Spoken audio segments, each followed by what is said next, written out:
Across the centuries, assassins and Templars wage a hidden war.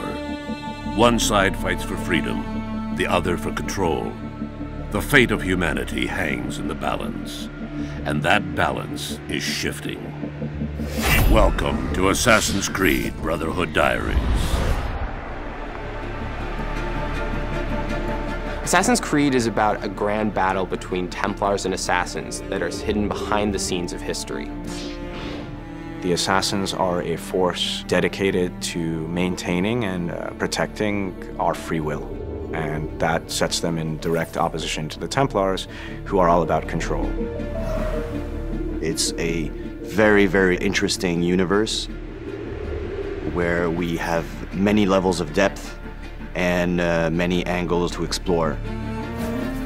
It's a totally immersive game where you get to relive amazing experience in a strong historical context.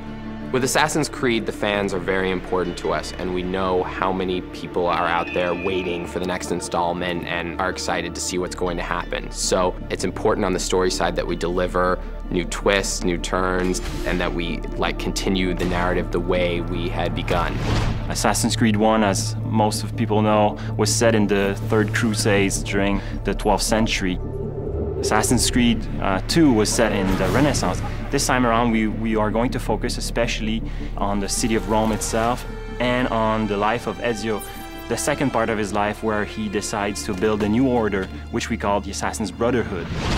So Ezio is initially just a young guy who finds himself forced into this world that he never knew existed. He's then exposed to this war between Templars and Assassins, and then struggles and fights to find his place in things. And it just so happens to be sort of at the side of the Assassins. Assassin's Creed Brotherhood is a little bit like a new season of a great TV show. Assassin's Creed Brotherhood starts off at exactly the moment that Assassin's Creed 2 ended. So, when we made Assassin's Creed 2, we understood that Ezio's story was more epic than anything we could tell with one game. And this time around, what we wanted to give the players is the fantasy of being leader of an assassin order.